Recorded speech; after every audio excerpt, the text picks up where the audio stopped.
And I hate to say that, I've put it in the same category of Morbius as things that don't exist, that just people meme about. The difference here is, right, Metal Gear Rising is actually good. Did you guys see how apparently someone was streaming Morbius on Twitch for 12 straight hours and didn't get banned? And do you know what the best part is? There was Twitch staff in the chat room saying it's Morbin time.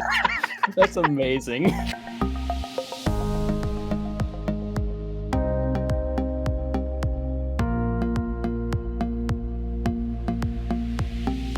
Hey, how's it going, everybody? Welcome back to another episode of the HGO podcast. I am your host for today, Ethan, and joining me, as always, are the boys, Hunter and Kale. Hey, guys, how are you doing? Hiya.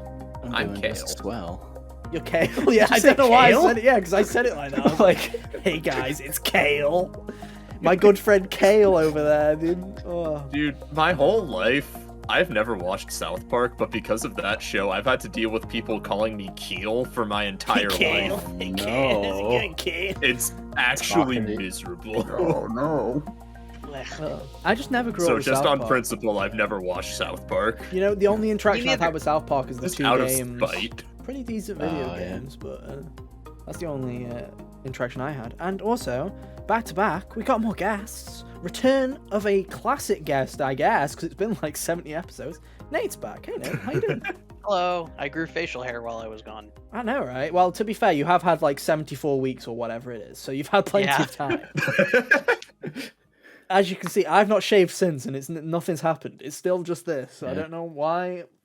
I don't know why I have the genes of like an 8-year-old boy, but nothing happens, dude. Like this Even is as Kyle far and as I it are goes. You got the stuck in genes the of a river of Bond time. villain. I do. I can grow the Bond villain facial hair, but anything to the any of the hero stubble, no, not allowed. Not allowed. Not allowed. Banished. I'm sorry, you're English. You must play the villain. Now you just need a white cat.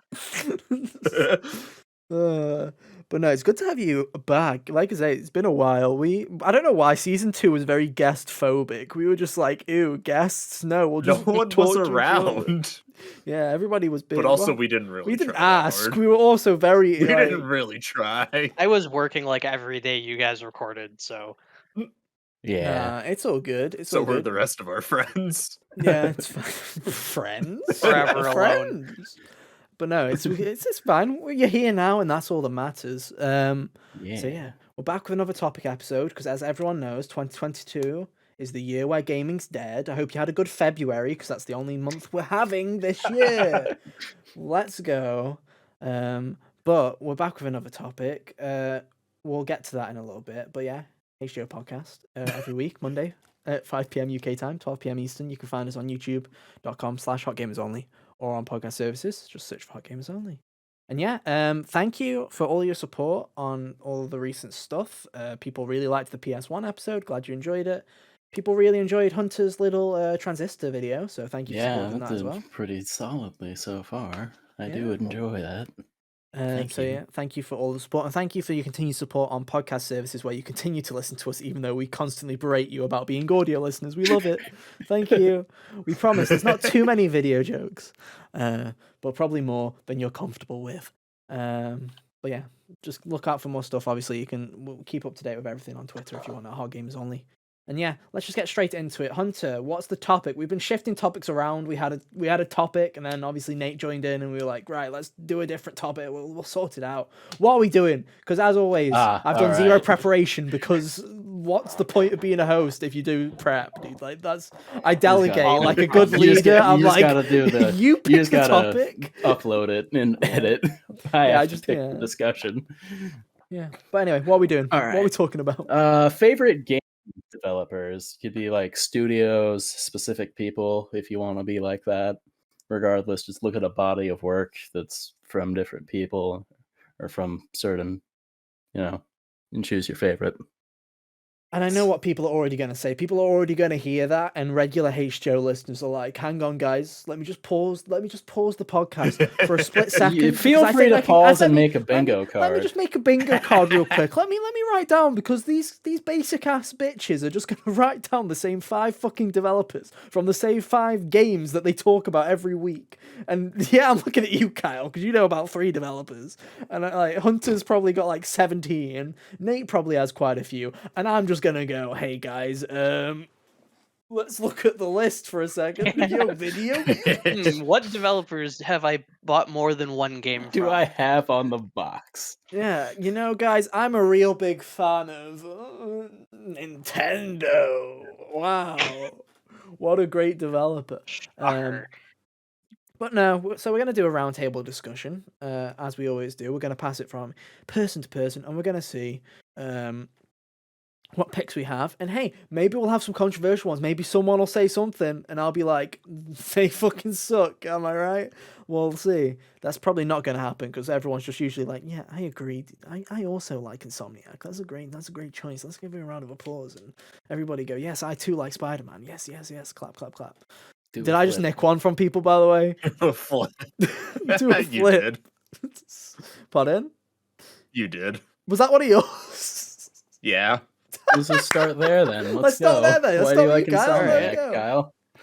I don't know. I just feel like Insomniac is probably at the moment they're probably I think they're one of Sony's most consistent developers, most consistently good developers. They are Sony's most consistent I should developer. say. Let's not sugarcoat it.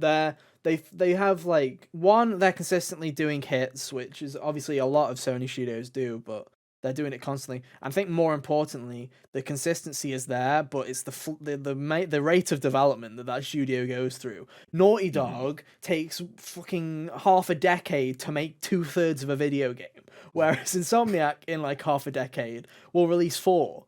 And it's like, that is like kind of crazy how you get one either every year or every other year from Insomniac, whereas most other developers on PlayStation's lineup, you're very much waiting at least like 4 years between games. I mean, Yeah. when will we see the next Naughty Dog game? And when they do see it, why are we cares? having another Last of Us remake? Like, why are we doing this again? We're playing the first Last of Us again, boys? Let's go. Can't wait. I never played the first Last of Us because I didn't like it. No, I've never played any that's of 'em. not. It's not an unpopular opinion because I think the gameplay's great, but not the game. The story's great, but the gameplay's ass. I think that The Last of Yeah. Us Part 1 is Naughty Dog's worst controlling video game they've ever made, and this is coming from someone who despises Jak 2. I'm not gonna count like the fighting games from like the PS1. I whatever it was. dislike the way that the first Uncharted plays more, personally. Yeah. But Yeah, I guess. Yeah. The first Last of Us game has always been good story, and I describe the gameplay as good enough. See, I wouldn't even call it good Passable. enough, dude. I wouldn't even. Call it good enough I mean, at for all. the grand scope of what you're doing, it's Yeah. good enough for my own experience to move me from story moment to story moment. But I'll never turn the game on for the sake of playing the mechanics. And I do want to say before this goes on from a game developers we love to berating Naughty Dog, even though they are fantastic at what they do, they're just slow and sometimes not the most unique video games on the planet, right? They are great. But let's get back to Insomniac, Kyle. So it's like, yeah, they're super consistent. And they're also just great at what they do. Yeah, even when got the Spider-Man games. Yeah. Ratchet and Clank. They're the only They have a Sony Wolverine company game coming out. They're the only Sony company that's actually stuck with their IPs that they still have control over, which is quite funny because, everybody else chucks all their stuff in the bin. Like Jak and Daxter, who? Sly Cooper, apparently Sony's digging them back out again, like... They also made Spyro, so, they contributed a gaming icon to the landscape, for better or for worse. Skylanders! Yeah.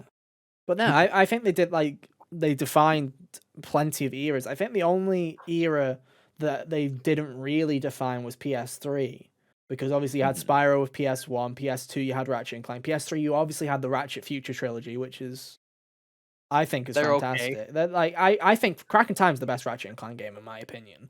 But okay, were they doing something else during Resistance. the PS3? Resistance. Okay, I Resistance to remember me if is the most Resistance was generic them or not. video game Insomniac's ever made. So I didn't even know that was an Insomniac game. Yeah, it is. All 3 of them are Insomniac games. But that was during it was like 2008. It was during the time where every developer It's very that ever hard made to be a kids unique game. in 2008. Yeah, every developer that ever made a kids game was like, time to go edgy, guys. Time to go gritty and edgy. That was the everything needs to be brown and gray era. But even then, they still Smash Bros. they still carried on making Ratchet and Clank, which again you can't say for Sucker Punch with Sly, and you can't say with Naughty Dog Naughty Jack, which is Dog. fine. You don't have to keep your IPs going, but I just think again with that, Insomniac it manages to keep going. You know, we just had Rift Apart a year ago, give or take. Insomniac is still around and Sucker Punch isn't, so No, Sucker they're Punch is around. They just they just haven't done anything in a while. they made They Ghost of did Ghost of Tsushima. Tsushima. Oh my, you're right. Yeah. I'm an idiot. Yeah, everyone forgets Ghost of Tsushima, Game of the Year contender, by the way. But It is a great game. I'm glad someone likes it. We found someone that liked it, guys. I like it. Yeah, It's fine. Yeah, I mean, it was. It does fall into a lot of the same like Ubisoft open world pit traps, but I think that's my the problem co- with that game is it was. the combat is super good. But I think my biggest disappointment in that video game was it was like my most anticipated Sony first party game like ever, because I was like, yo, it's fucking it's feudal Japan. It's like, let's go. We're doing this kind of art style. We're doing this kind of game. And then I play it and it's just a generic tick the boxes open world game, and I'm like and I think the main problem was the gameplay was fantastic, but I don't think if you told me, if you asked me, hey Ethan, could you please describe to me the plot of Ghost of Tsushima? I can say Jin Sakai is the Ghost of Tsushima. I don't know what the fuck he did and what the fuck the ending was, but he defended he's the Japan Ghost of from the Tsushima, Mongol invasion. and and the he Mongol hates invasion. this Mongol It was just guy. it was just super generic to me. The story was, and especially when. Again, Horizon did that generic by the numbers kind of open world design, but also I found the story and the world compelling, whereas, yes, I like foxes, but not enough to chase 30 of the fuckers around the map. Must pet the fox. You know? And Yeah. it's like, it's a great game, and I do plan on probably at some point this year, because I think it's part of the PlayStation. Is it part of the PlayStation, like, revamp, the PS5 upgrade? I hope it is, because I might try it again. It does. I think it does. Are you have talking to about be the part- director's cut? Yeah, I think it's part of the new Yeah, I PS think Plus, all of isn't it? the. I think that that's also included. comes with the DLC that adds another island. To More explore. foxes? Let's go. Can't wait. Yeah. But no. I mean, if we're talking about... Does anyone else have any Sony first-party developers on here while we're talking? No. No? Okay. What about you, Nate? You got any? Well, I did mention Sony Santa Monica Mm-hmm. before the video started, so Let's I go really for it. like I really like them because I feel like Cory Barlog is someone that is actually passionate about making good games along with having a good story. Like, he doesn't sacrifice the gameplay to make the story better, which is something that I can't say for games like studios like Telltale. And I'm not disparaging people that like that style of game, but I guess he's really good at the studio in general is just really good at making engaging titles. And that's why I'm really excited for God of War Ragnarok, even if it ends up basically just being DLC. Well, it'll be more than DLC, right? I feel like, I don't know, like, to me it's like it's in that weird place where it's been in development for so long, where it's been 4 years. So it's like that's more than an average video games dev site. Well, it's not. It's getting to not be the average. That is getting around to, like, games are getting longer and longer to make. But That's getting around to like the Last Guardian levels of is it coming out? yeah, but you know, it's like most games have like a 3 to 4 year dev cycle, right? So it's like people saying it's DLC, I think, are giving it a bit of a hard time just because it's reusing assets and stuff like that. I can see people saying it visually because, yeah, I don't think it's necessarily the leap from Zero Dawn to Forbidden West, but it still looks great. And I mean, that recent like little accessibility footage that they showed has already shown there's a massive glow up in quality just from a year ago. So it's Yeah. like, Yeah. Plus, they also had to deal since it's a U.S. studio. They had, or I know it's North American, but they had to deal Santa with. Monica's in California. yeah, Yeah. California. Okay, thank you. Yeah, they had to deal with COVID. Yeah. So development probably slowed down. Although I'm gonna be honest, I'm not gonna be surprised if it ends up being delayed to like next year. It's coming out this 'Cause year. we- It's coming out this year. Ethan's Well- manifesting that. Because It's been Don't worry rated, about it's the been launch rated of it. somewhere, Hunter. I saw Jeff Grubb, whoever's tweeted it. I'm believing. they haven't given us a date yet. They just gave us a year. I am like, I have said this, like, this is me just fucking prophesizing everything. I've been saying it for ages. This has been along with my Breath of the Wild is coming out on the exact day that Breath of the Wild 1 came, like, Breath of the Wild 2 is coming out the same day as Breath of the Wild 1 in March. It's coming out on March 3rd next year. Yep. Lock it in, you can. Book the day off work, fuckers, because Ethan's got it unlocked. Trust me. Trust me. I would if I liked Breath of the Wild. But But that's here's a the- controversial opinion. But here's the thing. I've said the same thing with Breath of the Wild. I've said God of War was probably September or August. And I still stand by. I'd probably think it's a September game because I don't think they need long to announce that. I genuinely think we've got that State of Play coming next week, which isn't to do with first party, but I feel like once that's over, I would not be surprised if in July they just out of nowhere go, hey guys, we got a State of Play coming for God of War. Come see footage of God of War. Well, I did with Gran Turismo.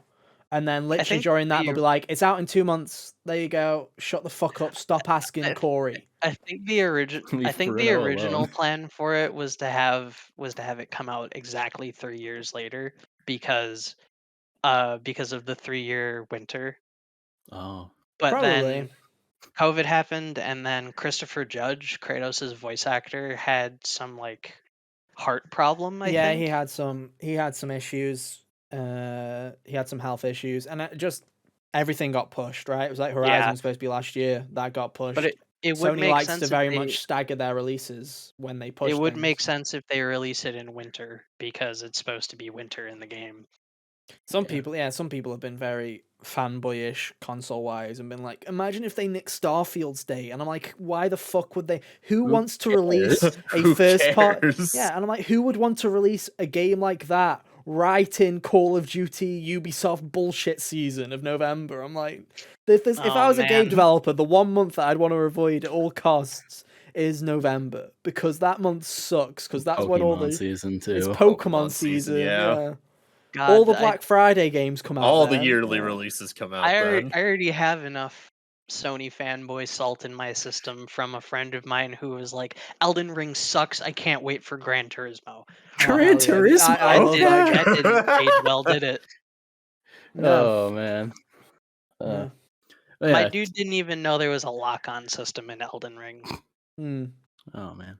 I mean, if we're talking about Elden Ring, here was one that I was going to bring up, because I've not necessarily played all of From's games, but I did want to bring From up for the reason of the fucking consistency of those video games is kind of something you do not see that often. Where Yeah, all of their every games are pretty time, consistently quality. and even if you don't, like, for example, I'm a Bloodborne person. I do not particularly like. Elden Ring did not hit me or connect with me the same way that the internet connected with it for 2 months. I thought it was fine, Counting. but I also thought it was Counting. but I was also thought it was bloated and way too long, and the world was kind of empty, and it was a 95, by the way. But saying that, the quality is still there, and it is very well done, and it's very well designed, except for Melania. Fuck that boss fight. That one move ruins the whole thing. But it's like, the polish is there, and they're always well done, and they have bugs. They're not perfect. They're kind of like Bethesda games in a way, where there's always glitches, there's always bugs. But in the same way, unlike Bethesda, those bugs aren't a detriment to the actual overall experience of those video games. No, they just make And it funny. Yeah. I think From Software fans, there's few fan bases that I despise on the internet. One of them is Persona. I don't know what, like, well, let's just Yeah. get that out of the way. I hate the Persona fan base with a passion. Another one is From. I don't know what it is about a lot of the vocal people on Twitter who are to do with From, but they are, again, some of the most toxic, which is funny because if you go and watch a YouTube video about From Software video games, for the most part, they're really passionate and kind of like very community driven people. Then you've got the people on Twitter going, like, as soon as someone mentions the word easy, they like quickly locate his IP. Let's get him doxxed, boys. It's Let's over. Squat him, boys. But I it's like, I yeah. advocate for an easier mode in those games, but the way Yeah. I would do it is I would have like you would separate the Oh yeah. easy mode and the regular mode players so that if you want to play your hard game, then go ahead, and then the people that are playing easy mode can just play one where it's like the enemies have like decreased stats or something. Like it would probably still be hard because it's kind of hard to make those games easier, but I believe that those games should have an easy mode, but I don't believe that an easy mode should be considered an accessibility option. Mm. It is. It's one of those. It's one of those things where it's like, again, they have their vision and they obviously know what these games play. And a lot of people will make the excuses of, well, there is a difficulty option in the game. It's called grind your bitch ass for 20 hours and then you'll defeat everything on one hit. And I'm like, that's such a Or stupid some- argument. That's such a fucking dumb argument. Because again, say I am someone that has like accessibility issues when it comes to a video game, the last thing I want to be told is, well, just fucking struggle with even trying to play the game for 20 hours so you have some XP, buddy. Then go and fight Godric. I'm like, no. Literally had someone be like, "Oh, there is an easy mode. Just use the mimic tier." And it's like you do realize that to get the mimic tier, it's literally in like the second to last area of the game. Yeah, and you have to go. man. Yeah, go play the game for 60 hours. Then you can use the mimic tier if you go behind Yeah, the specific and you- locked door and then find it. Congratulations, because it's not even If, given from the mimic tier boss. So yeah. If grinding is someone's answer to a game being hard in the modern day, your game was structured poorly. Yeah, I don't. Or If paced the bad. game One of requires those. grinding, it's bad game design. Yeah. Unless it's for like definitely. post game content, like grinding is Yeah, just such a relic fine of the for past. that, but yeah, you don't need to squeeze the game for everything it's worth like that anymore. All No. right, now that we've given From Software their dues, can you please give me another Armored Core? Yeah. I hear that Yeah, they're that's- wanting to do that now. Well, no, Oh, From really? doesn't want to do shit, dude. From just wants to make Dark Souls again. Like, every time they finish development, they're like, okay, guys, gather around the table, what we making this time? And then the fucking Miyazaki puts his fucking hand up again for the 16th time, and he's like, I've brought something to class. And they're like, Miyazaki, what have you brought this time? And he literally takes the Dark Souls box art again. He crosses out 6 and writes the number 7, and then everyone goes, fucking hell, we're going Alright, again. this one's gonna be Dark Souls with robots. Yeah, he's like, Oh, that sounds Cyberpunk cool, Dark actually. Souls. Cyberpunk Dark I don't know what Souls, Armored Core guys, actually yeah. was like before, but this is what it will be. Oh man, Gundam Dark Souls. But it I'd is- play yeah. that. It is one of those things, but it's like, yeah, regardless of all the You're joking, but I controversy, would play it. regardless of all the difficulty, like, conundrums and the accessibility issues, I do think that no matter what you think about all those issues, you can't deny the quality of those video games that when they come out, there's a reason they connect with people. It's not just because they're ridiculously hard, which I do think is a core to it, because I think the internet loves bitching. So it's like any ounce of fucking potential bitching will He's make a not video wrong. game good.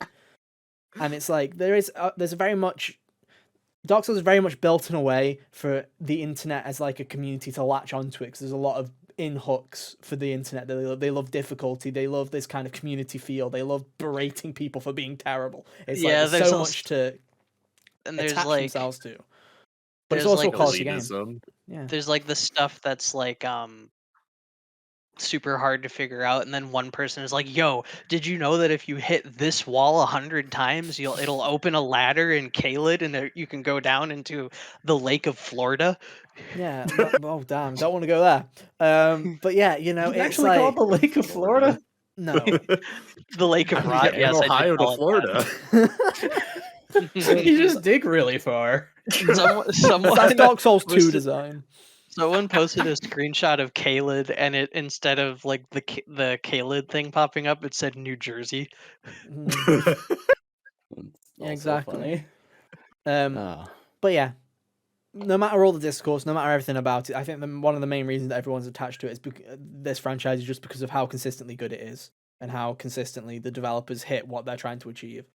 And as much as I don't hate Elden Ring, as much as I don't love Elden Ring as much as everybody else is probably the best way to say, because I did still like it.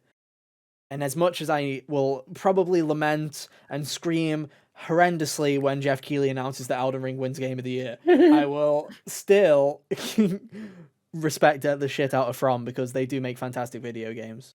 And this is coming from someone that's only played 2 of them fully, like, so, you know. It's hard to find a dev that has a vision nowadays. True. Yeah.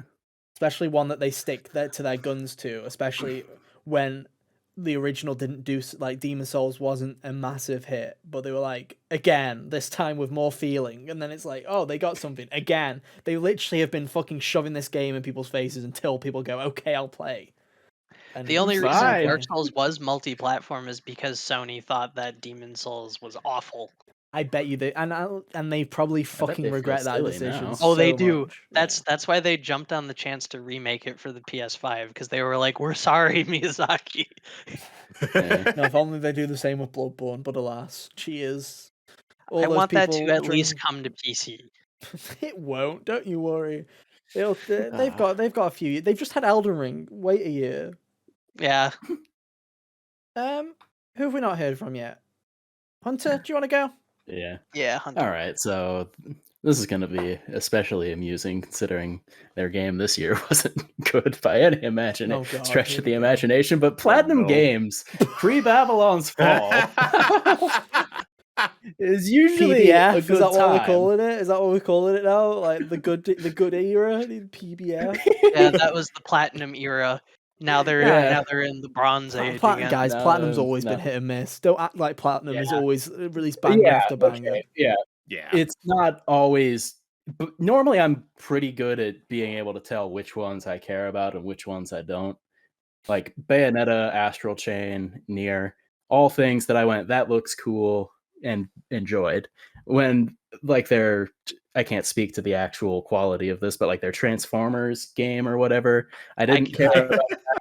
I And liked that game. The Transformers one was actually one of the good ones. You literally picked Fair like the enough. one third-party And game they made where everyone went, confusing actually, that was pretty sick.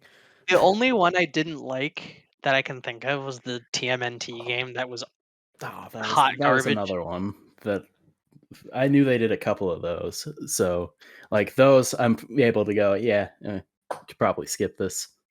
They have an Feels- iOS game called World of Demons that's really, really good, but it's only on iOS. So I That's hate it. iPhone? Yes, I have an iPhone. Let's go, finally. It's Do on you Apple not have Arcade, so phones? there's no microtransactions. Yeah, but then I have to Oh, give nice. Apple money. Dude, I am not about That's that. fair. I only the ridiculous amount for the phone, not for the apps. That's cringe. Just get a cracked iPhone. No, that literally, or like I don't play games on my phone or anything. Like the only apps I have is like my music and like texting. Yeah, the last That's time all I use. used And Twitter. the last that's all time I use. used my phone for a game was when Among Us for a little while. Oh, you're one of the mobile people. Not all the time, but like sometimes You're a one of friend would hit them. me up and I I would have be yet to like, play that all right. game. I only played it was a 50 fun time. hours of it. It's fine. Only. Yeah, only 50 But yeah, hours. Platinum, usually when I look at one of their games and expect this will be a fun time for an action game, they deliver. Like Mad World was great. I really liked that. Fun, stylized, Sin City looking action. Bayonetta, really good. Bayonetta 2, just as well. One of my favorite Better. action games that Better. isn't Devil May It's Cry. better. Bayonetta 2 is better. Bayonetta 1's actually kind of fucking long and a bit like kind of draws itself out. Bayonetta 1 has a lot of like instant death keys that break it for me. Yeah, I they don't know, definitely yeah. improved. Yeah, their work with the gameplay on Nier Automata was solid. Yoko Taro's Wild Ride. Yeah. Still need all to of go that, back and so- play that again one day to see if it wasn't my own depression ruining the depression of the video game. Like, I have Drakengard 3 sitting on my desk over here. don't forget Astral Chain. Everyone's Yeah, Astral Chain favorite. was what I was about to I say need to next. finish that game. I that- don't own it. Although I You don't didn't love need it the to. same way that I liked the last couple of things I said, I still like it, and I would play another one if they made it. I believe it could be made better. So Yeah. there's that. that's Astral the main Chain problem almost with- gives me like Persona vibes with how the story is. No god, literally. If there's one thing, it there's one grabs thing we like can all every agree- anime if there's one thing we trope can agree, yeah, one with is its hands. Persona. Yeah, Persona is just anime for one, and two, it's like, God, I really am like dreading the day Persona 6 comes out because I feel like it's going to Oh, be one of those yeah. Breath of the Wild 2 moments where for like the next solid year, anything that's a JRPG is instantly going to be like, yo guys, so it's like the next Persona Persona. 6, okay? It's like that quirky game that you like.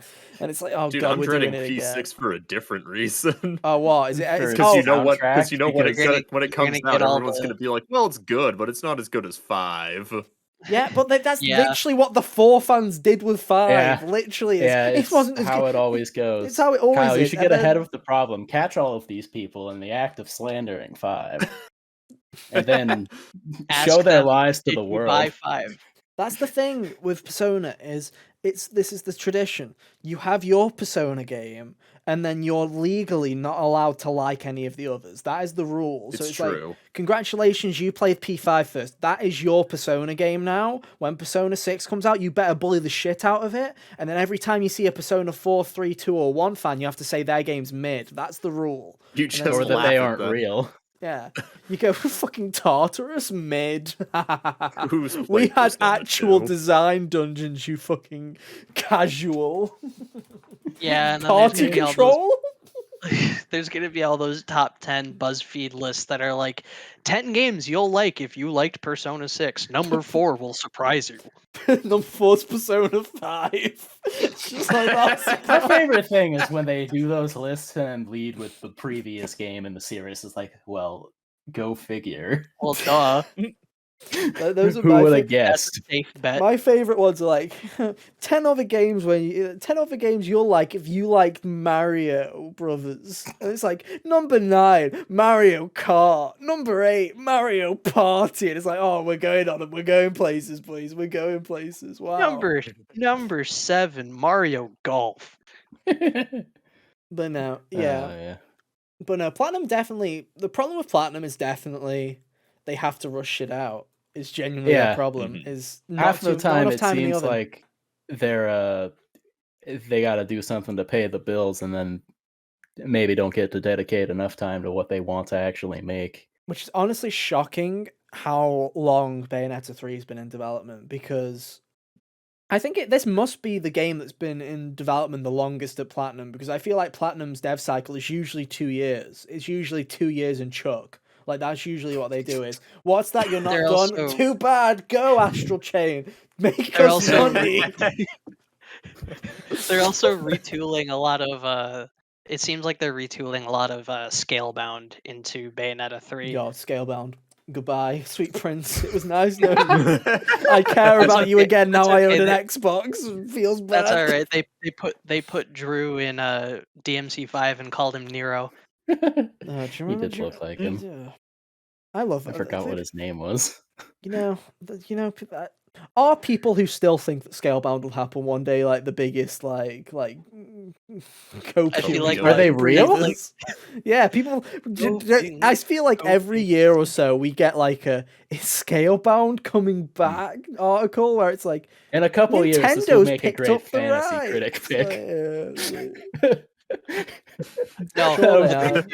come out with Scalebound 2 and they pretend the first game never happened. Hell yeah, dude. Be funny. But now, where were we? I feel like we Plat- went on a tangent. uh, Platinum, yeah. We were wrapping that up, I think, because. But no, yeah, like I say, that's their main problem. And, you know, I hate acquisition talk because I hate the whole I hate acquisitions with a passion now, because it is, Yeah. it's very, very quickly turned into, well, I'm saying very quickly, it always has been, turned quickly from what's best for the games or for the developers, and it's very quickly become Team PlayStation versus Team Xbox, who can shout the loudest on Twitter. And it's like, And now it's just not EA is like- healthy. It's just not healthy. And Yeah. but saying that, I feel like Platinum would be one of those developers that in that situation, I feel like if they were bought out by someone, the idea of them being able to make games without having to chuck shit out just so that they can keep the doors open, keep the lights on, would Yeah. be something that they could really appreciate. Which I'm basically just saying, Nintendo just partner with them more, just give them more shit to do. You know, if Yeah. you're gonna make a new Nier game, hey, people really liked Automata. Just saying, you know, just saying, people really liked it. Didn't hear as much about the Replicant remastered. I'm just gonna throw that out there. Hey, maybe get Platinum to do something with that.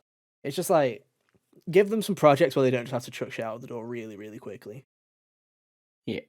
Because yeah, Babylon's Fall, don't leave them in development hell either. Jesus. Transformers Devastation was good, but it was also only, I think, 8 chapters long. And then Metal Gear Rising has this problem where the first 4 chapters are like a decent length, and then the last 3 chapters are like the length of a single chapter. Yeah. See, I sometimes I forget forgot that how that game's an actual video game, you know? Like, that's Metal like... Gear Rising. Yeah, I it's forgot to like- mention it.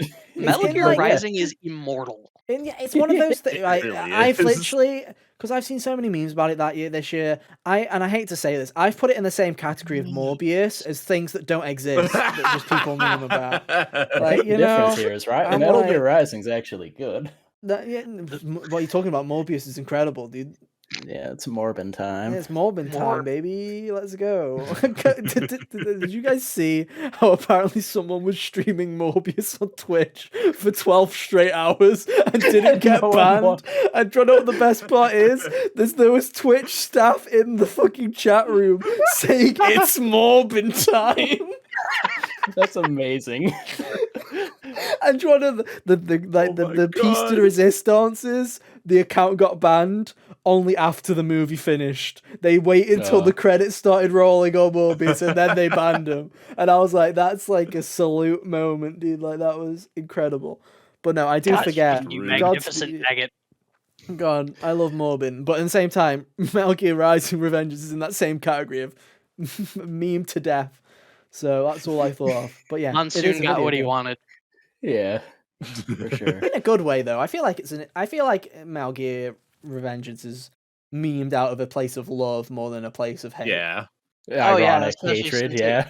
Especially since it was like the last good Metal Gear game we got. Yeah. Was Revengeance before? It was 5? before 5, but 5 is. I know good 5 had gameplay-wise, development but issues, but I know that like Act 3 and all that, and the rush we also. development. I also was not a fan of the $40 1 hour long demo. Oh yeah, that happened. That was Oh, pretty- yeah, Ground Zeroes. The worst part about Ground Zeroes is that also it was like the best designed level across Yeah. both of the things. And then they didn't put Camp Omega in 5 Yeah. when they could have. But yeah, Metal Gear Rising was like the last one to have the spirit of like the core series beforehand. No, definitely. Nate, we'll go back to you now. Oh no, actually, you did something. Let's Kyle go to Kyle. Kyle, you've been quiet. I know you've got like Hello. 3 developers, so let's pull the generic out the hat. What have you got next, Kyle? What have you got next? Suda51 is a very interesting man. Oh, I yes, he actually had is. that one in mind too. Really?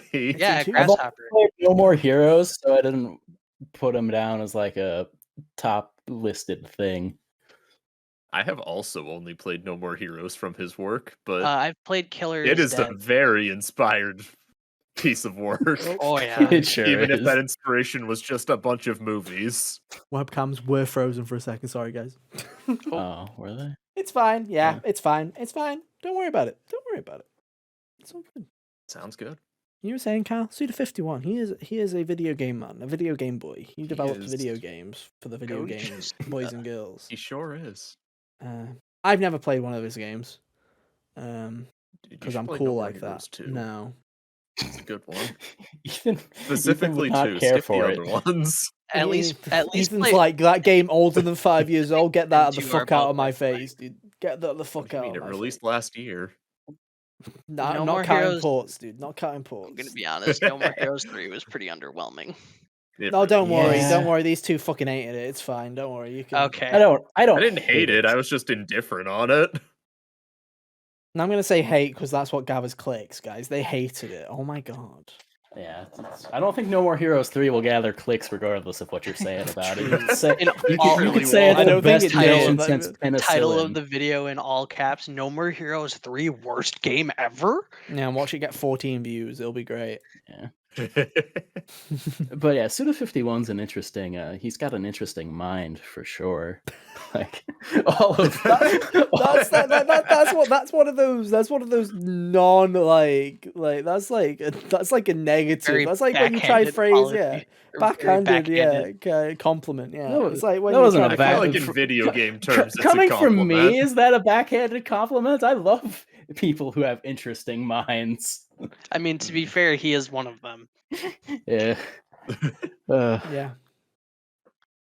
No, So yeah, definitely. Kyle, Him and Kojima just need to work on something together. I would. A lot of people want them to work together, be and they so want great. Kamiya to be So part of it cool. too.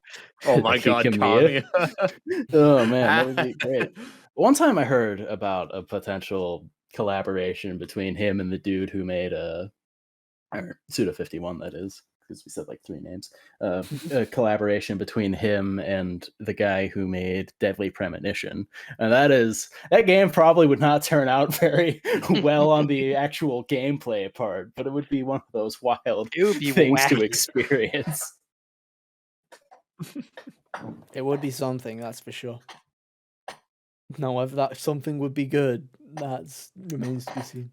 Suda just makes crazy stuff. I would love to see him collaborate with like CyberConnect because they're just so good at like cinematography. Oh yeah. I mean, they made Asura's Wrath, so Oh man. But no, Suda is like, it's just inspiring to see someone like him just like make the shit they want to make, not really care about what's popular or not. Not really. I don't really think of No More Heroes being kind of meh reception wise as far as the last game. I don't think that bothers him at all. Yeah. no, because he's just like, I made the game I wanted to make. Yeah, there's something respectable about that for sure. I do Now, if remember only from half of the trailers game wasn't for No More restricted Heroes areas. 3. Yeah. I do remember from the trailers for No More Heroes 3 where Sylvia's voice actress was just bashing the reviewers for Travis Strikes Again. Yep. Oh yeah. There you Travis go. Strikes Again was good though. I never played it. I didn't get around to it either. I've been looking for I've been wanting to get like a Switch copy of it, like in the box, because I've got the other 3. Well, it's the only So- characterization you'll get for Batman because he gets one line in 3 and then dies. Yeah, I was like, oh no, they killed that guy. Who Batman. was he? No one knows. I was like so shocked when I saw Travis like with his hair down and facial hair. I was like, who is this? That was really Oh, perplexing, yeah. that's for sure. I was like, this looks like depressed Dante. Who is this? Oof. I mean, that's not wacky far woo- off. Wacky woohoo pizza man has seen better days. I'm not gonna lie, I'm just letting you guys spiral this until it runs dry because I'm trying to think of a fucking developer here. I'm trying to just think of someone who's not generic. And What was the all right, Nate? Because we just talked about No More Heroes, and that's all Kyle and I have played. What is Killer is Dead about? What's the lowdown on that one? So you're playing as like a detective assassin who gets like That's exciting. contracted. Yeah, he gets contracted to figure out things while also killing monsters at the same time. All And he's right. got like a robot arm, and they don't explain anything to you in typical. classic Suda 51 fashion. sounds about right. Like there's an entire level that's based around Alice in Wonderland, and you don't fight anything until the end. Where you fight like it turns out that the person, the murderer, was the person's twin sister, and then she turns into a spider monster, and you fight her, and there's no explanation for it. It's just wacky Suda 51 nonsense. Mm. And the actual gameplay is okay, because like Suda 51 games have never been like amazing from a gameplay standpoint, except for the parts where you play as Travis in 2, because screw playing as Shinobu. Yeah, big agree. The one boss Big fight where agree. you play as Henry was cool too. But he was supposed to have 3 levels and they cut them. That upsets me on like a core Like, level. you know those 3 bosses that he's just like, I killed get them. Oh a my good look. god. Yeah, he's like, The get a good look cutscene at these. explanation. Yeah, Oh my god. that was 2 ranking people and 1 challenger. So you were Oh, supposed to get another ranking challenge like Kimmy, but he killed all 3 of them. all right. Oh, that's rough. Also, if you hack the game to play as him in any other level, he one-shots everything. That's comedic. Yeah, that's fair. He Yeah, deserves it. yeah, it makes sense. You go, Henry. You come up with a developer yet, Ethan? You know, guys, there's just so many, like when I think of great developers, there's just so much like potential, there's just so many. Yeah, I've actually got some if you want. Cool. I don't know. I don't know. I feel like I've mentioned this. Have I mentioned Rocksteady this season? I feel like I've mentioned Rocksteady this season. Rocksteady? Yeah. Probably here and there, yeah. Oh no, yeah, it was saying that the Joker boss fight in Arkham Asylum's absolute dog shit. Yeah, we definitely yeah. Oh, screw that Now fight. you know I'm not biased. Woo! Anyway, no, I feel like I want to give Rocksteady credit because they show up again. They're one of those developers that shows up like once a decade at this fucking point. But man, I feel like they prove to everybody that licensed games work if you try. Because it was for sure. it was definitely in that era of absolute dog shit video games where it was like Spider-Man games were bad. And it was like, any kind of video game that was based on a license, chances are they were made in a year, 6 months to a year, and were pretty terrible. And then Arkham Asylum kind of came out of nowhere and was like just incredible with what it did in terms of storytelling, in terms of level design, and just in terms of what, again, like from a gameplay perspective, just how simple it was, but how it worked. And then Yeah, it's like, they got a lot of like big names in it too, because they got like the writer for the shows to actually write the script for it. They got is it Paul Dini? Kevin Conroy. I can't remember what his name is. Yeah, Kevin Conroy, Mark Hamill. You had everybody from the original series. Basically, Was Bruce Timm the animator, or was he the writing guy? I don't remember. Arkham Asylum. I'm gonna look up what his name is. The writer was written Paul Dini. It was Paul Dini that wrote it. Hooray! For once, I was like, I got it. I got something right. But yeah, it had all that backing behind it, and then again, they come back with Arkham City, and the first thing I remember about Arkham City was hearing the title and going, "That's a stupid name for a video game. It does not sound right." Arkham City just kind of felt like they ran out of things and were like, well, it needs to be bigger than an asylum, guys. So, And then they gave up with Arkham Knight. Yeah, and then Arkham Knight, they just named it after a character that was totally original, guys, and definitely not just a retelling of a different story. But it's like, again, with Arkham City, I feel like they expanded upon it and did, people always argue about which one's better, Arkham Asylum or Arkham City. I'll let people have their fun with whichever one is their personal preference. I always go back and forth.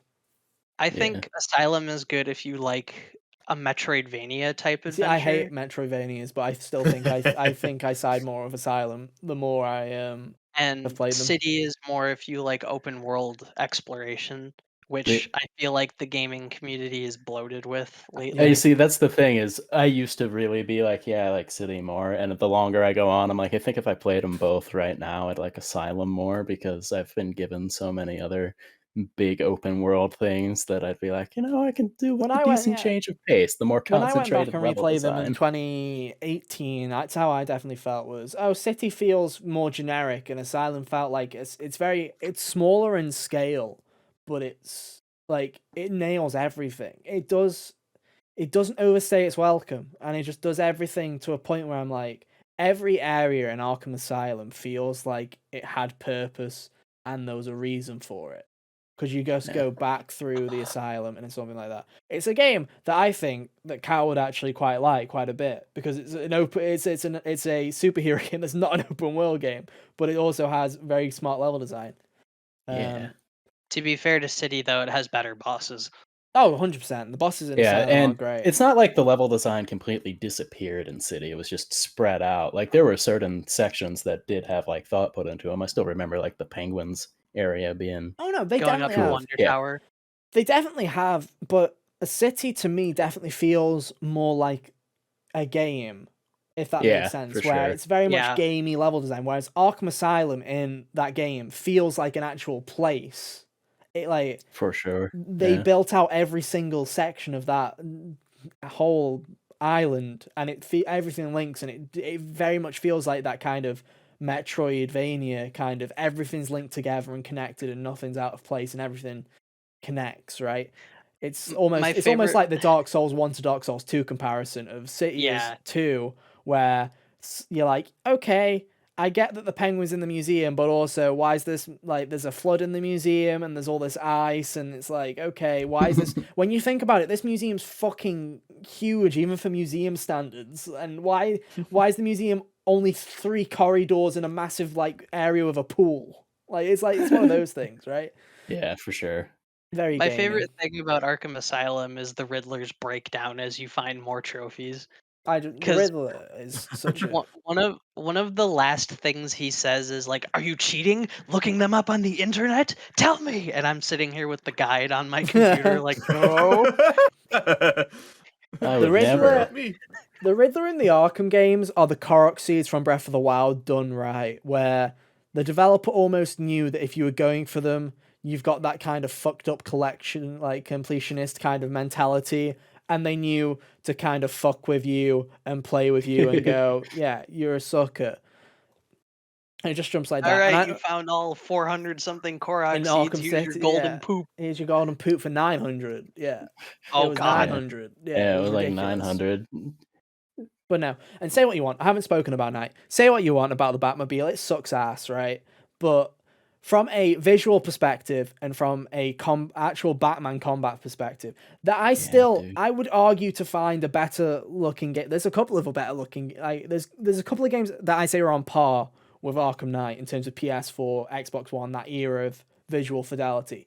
But the thing that Arkham Knight has and triumphs over all of those fuckers is they did that within 2 years of the console being out. Whereas everybody Yeah. else, your Death Strandings, your Last of Us Part 2s, they came out at the end of the life cycle. Batman Arkham Knight was up there until the very end, and it came out in early 2015. Just And don't it's talk about like- the PC port. The PC port was absolute dog shit, but... And to be fair, they had to outsource it, so it wasn't their fault. Well, it was Warner Brothers' fault probably for trying to rush a PC port out, but it wasn't Yeah. Rocksteady that made that garbage port. They had to outsource it. I mean, But- I didn't hate the Batmobile, but I felt like it was definitely overutilized, and Oh, I've yeah. played better tank combat games on the N64. I still really liked Arkham Knight. The stuff that I didn't like about Arkham Knight, it has its flaws, but I still appreciated it for what it was. And I also think that it did some things great. Like, some of the Yeah. performances in that game are some of the best in the series. Joker did in my that boy game is still Deathstroke dirty. delightful. Yeah, exactly. And it also has that kind of, it has that level design of City, but it has that somewhat feeling of Asylum, where City just went full in, like, we'll take the creepiness away a bit. We'll just have this be a full-blown action game. And Night was like, we're going to bring some of the creepiness back a bit. We're going to have Scarecrow literally look like a walking corpse. We're going to have jump scares and grotesque things and kind of fuck with people's minds again. We're going to bring some of that back. The reason his face looks like that is It's because of Croc, right? Croc mauled him, and instead of getting his face like fixed, he decided to model his face off of his mask. Yeah. So he just patched And- himself up with with all the cloth and stuff. It's pretty And good. I respect it. I love Scarecrow is my favorite comic book villain of all time. So the fact that he was the headline villain for Night made me fucking gush so hard. It Because was I also was a like, fantastic performance. As well. oh my god, his voice actor is amazing. Especially like they were the Scarecrow reveal trailer where he's just sitting there and he's like, "How many bones will you crush in the pursuit of what you call It justice?" is. Like, say what you want about Arkham Knight. I think Arkham Knight gets overly hated. I think it has, and Rocksteady's fantastic, and people are Yeah. You know, I think everyone is hesitant on Suicide Squad, and I feel people are right to be, because whenever you hear 4-player co-op, guys, I think everyone goes back, gets their Avengers flashbacks in their head, and they're like, "Oh Back to God, no!" Shrek 2 for the PS2. Or if you're Carl, you think of Hell Shrek yeah. 2. But you Good know, most video people, game. most people are thinking of the Square Enix fuck up from about 3 years ago, like 2 Which years ago. one? The one that made them sell their Western studios. For chump change, because they're For like NFTs. NFTs, guys. They're gonna be the future. NFTs and Square Kingdom Enix, Hearts. dude. That's all we're getting. Dude. Let's go. But no, Man. you know, it was Avengers was such a train wreck that people are probably looking. I'm looking at Suicide Squad and going, "Don't fuck this up." And I feel they've been making this game for nearly they've been making it for 8 years. It's like there's got to be a good game in there. I just hope that it isn't.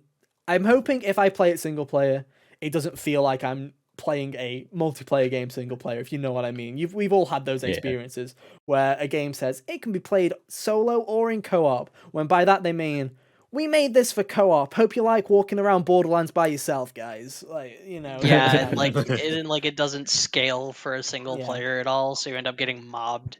Mainly because I just feel like, man, it'd be a really fun. I hope that's a really fun Harley Quinn game, because I'd be down for that. And it has to be a good formula because other people copied it, like Shadow of War.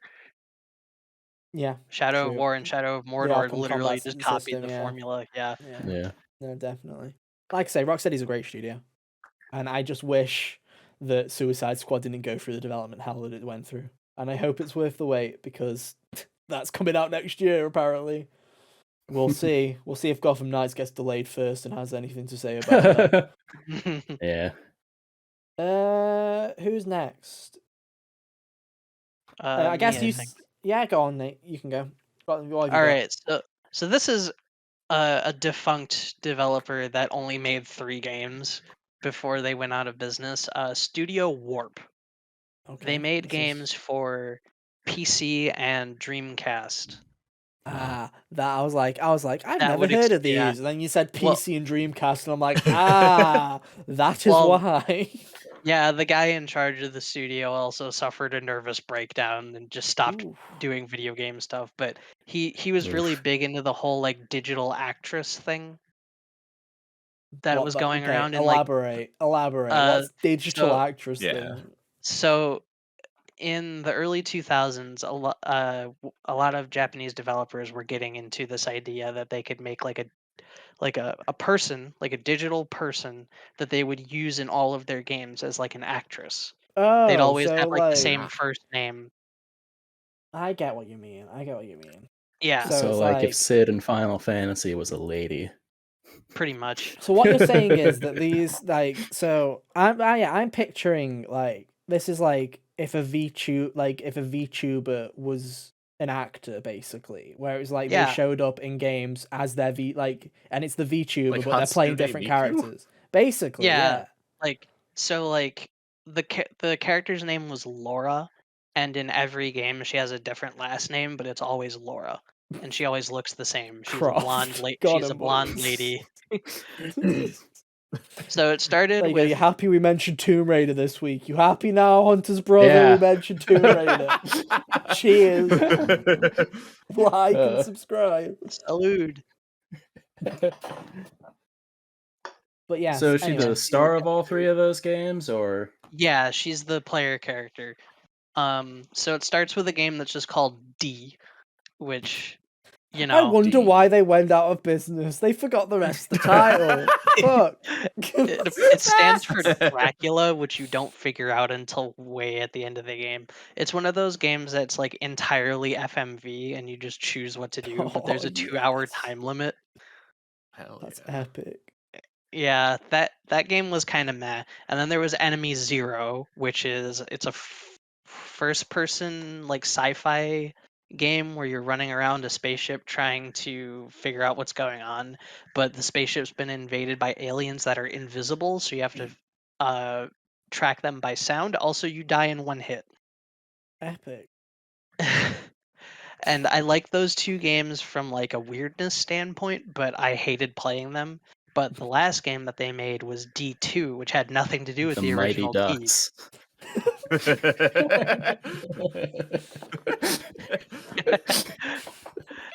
It was called God damn it. D2, which had nothing to do with the original D at all, so I don't know why it was called a sequel. The only like connection it had was that Laura was in all of them. But this one, it's like it's a weird smooshing of a whole bunch of different genres. Like it's got Resident Evil tank controls when you're outside walking around. It's a first person point and click when you're inside buildings. It's a first person shooter when you're fighting. You get XP when you kill things. And it's 4 discs on the Dreamcast because Wow. they needed all of that space for all of the audio that they put in, because it was one of the first games to have like to try and tell a story, because it kind With of like went the voice acting, yeah. or yeah. So it was like all uncompressed audio, so it was Mahusive. Baby. Oh no. Yeah. That's a disaster waiting to happen. Yeah, Also, you couldn't skip the cutscenes. epic. Oh hell yeah. I But, love that. Classic Dreamcast era. I really like that game because it's so weird, and like the actual like first person shooter like combat mechanics are actually really fun, and the bosses are all really um like interesting. It's also horrifying. Like the game is creepy as hell because it's so you start out, you're on a plane that gets hijacked by terrorists above the Canadian wilderness, and then your Classic. hijacked plane gets hit by a meteor. Yo, classic. I hate when that happens. You know, I hate when that happens. Yeah, that's a rough day. All right. You mentioned this game to me earlier in the week, and I was like, "Oh, is that the horror game that takes place in Antarctica?" Because I had heard about it, but I didn't know the details of it. And he's like, "No, Yeah. it's Canada." And I'm like, "Oh, shows what I know." It's same thing. Tick Yeah, tock. so the plane crashes in the Canadian wilderness, and you wake up after like a 3-week coma and you're totally fine. No, like No hypothermia, no frostbite, nothing. Cool. Well, you wake up in a cabin. Just, like, Someone made me apparently saw the drink. plane crash, and they brought you And they're there. like, oh, You said that, and I was literally thinking she emerged from the wreckage 3 weeks Yeah. later. She's No just- I'm issue. alive. I lived, bitch. Oh man. And then one of the terrorists from the plane crash busts into the cabin, but he's all covered in like green blood. Because people who are infected, the first sign is their blood turns green. Classic. I hate when that happens. And then he like just explodes into this like flower creature, and it attacks Yo, fucking the lady that Scarlet helped you. Nexus, dude. That shit's crazy.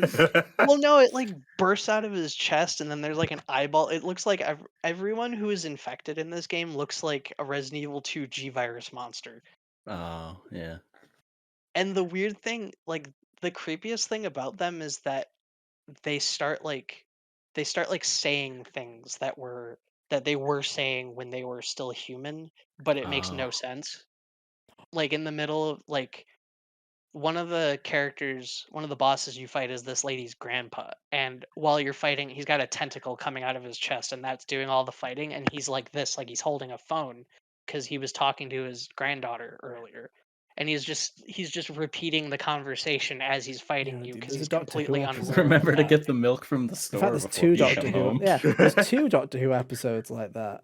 And now that I think about it, they were like back to back as well. Those bastards. They just fucking used the same idea twice. They just knew.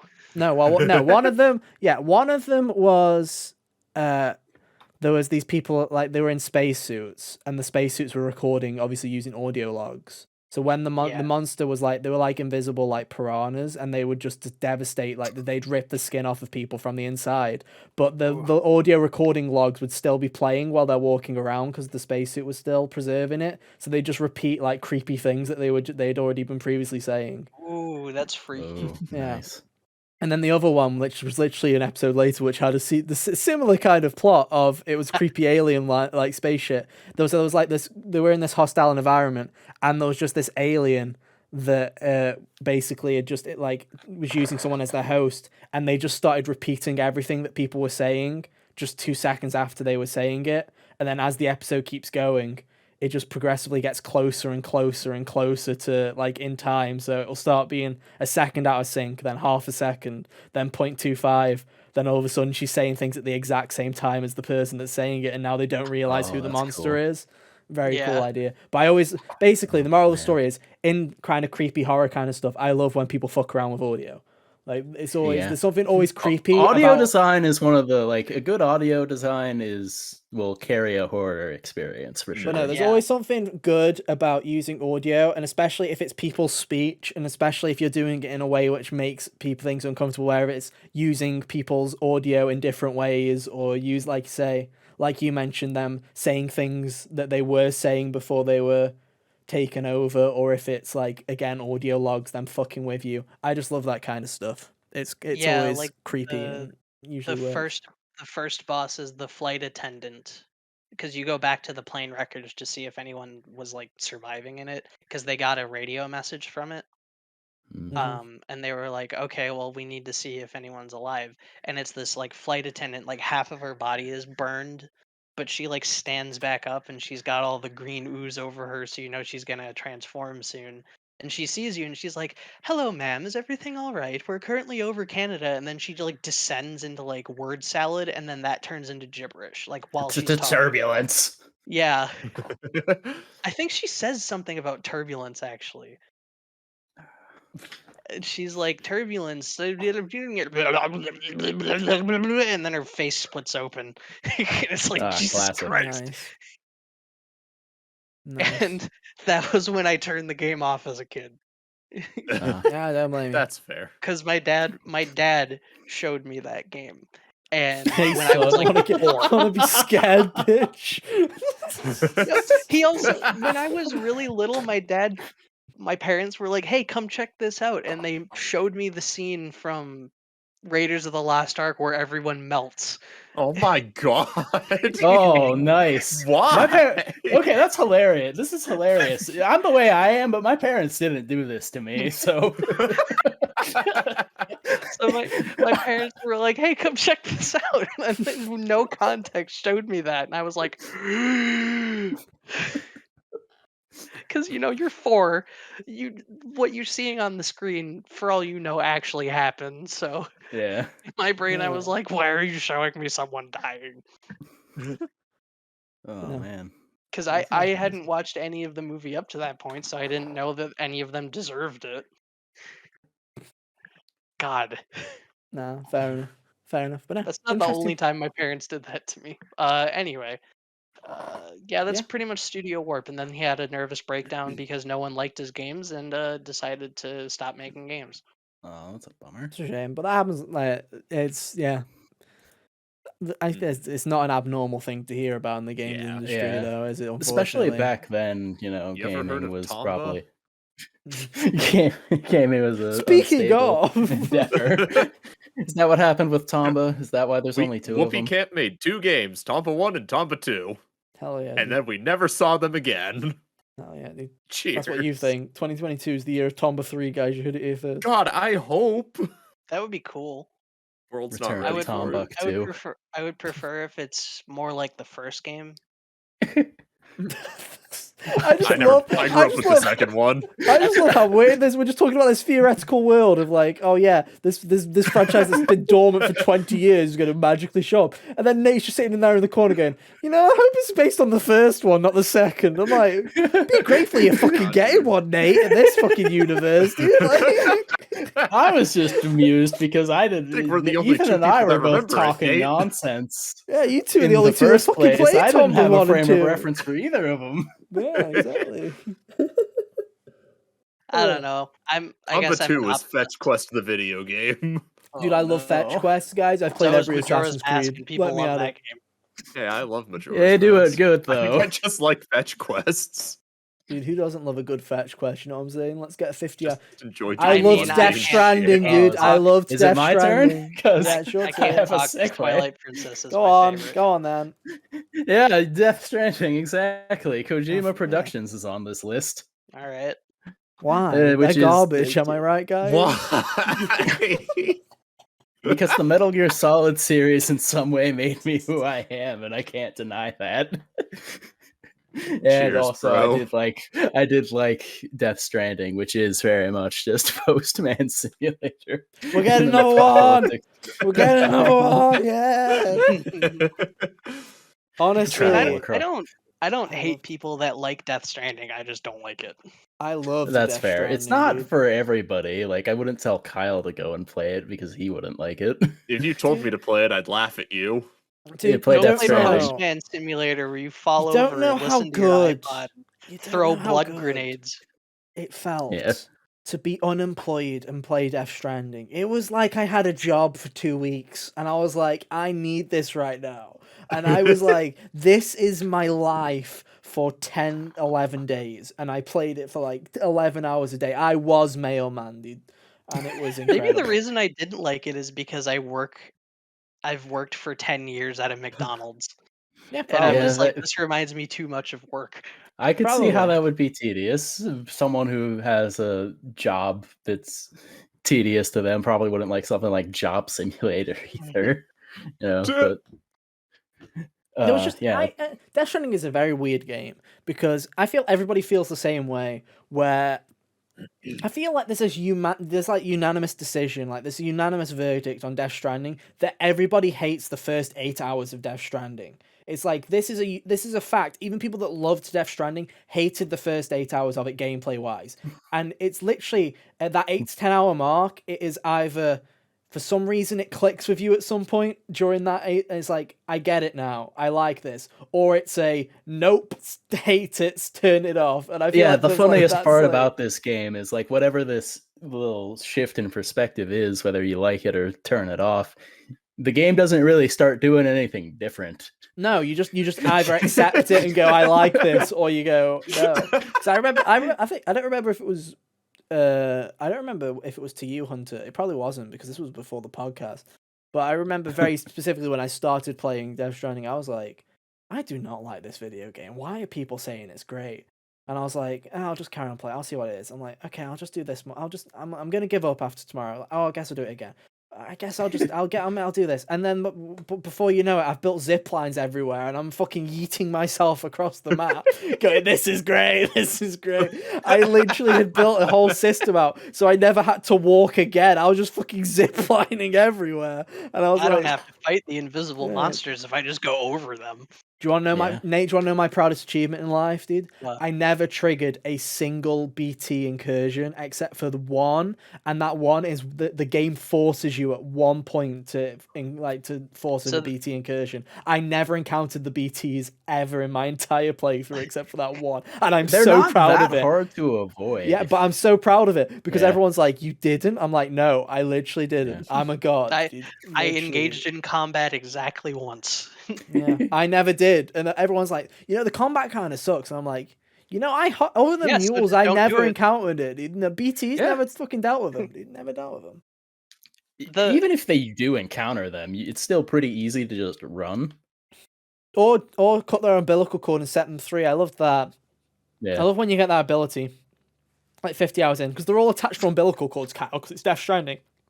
So you get like these handcuffs that let you release the You say that umbilical like it would cord. just explain Yeah. everything I to love- me. They have the- Okay, love- it's they're I attached to don't know umbilical anything cords because about this Hideo game.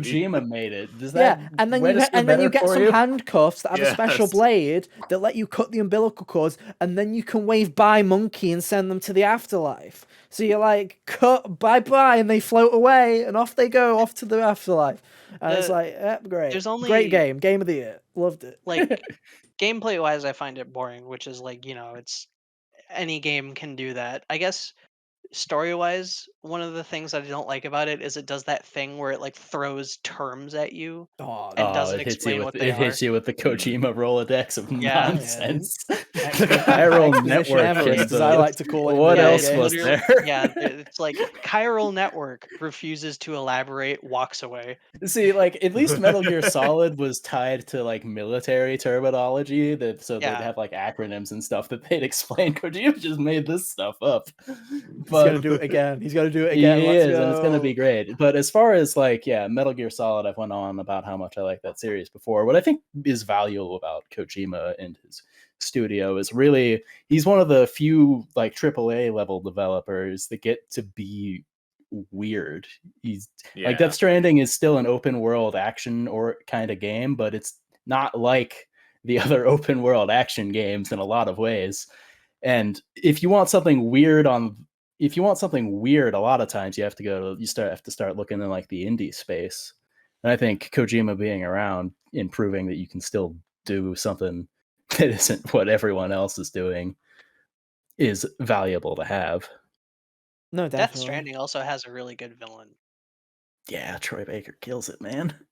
Dude, there's the creepiest shit in Death. That was the creepiest moment I loved in Death all Stranding. of that. No, there's so many creepy moments in Death Stranding. All the jump scares that fucking got me in that video game can go fuck themselves, because they are like the most creative. Like, I'm not a fan of jump scares because I think most of the time they're one, cheap, and two, have no substance to them. They are just like shock value. Ha, got you.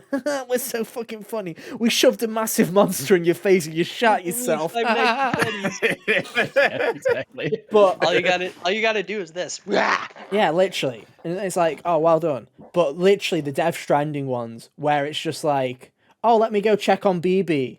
And the BB is like, goes red and it's like cursed. And then you wake up and it's like, holy shit. Or the one that got me, I fucking literally had to pause the game and walk away for a solid like couple of hours, was like the one where...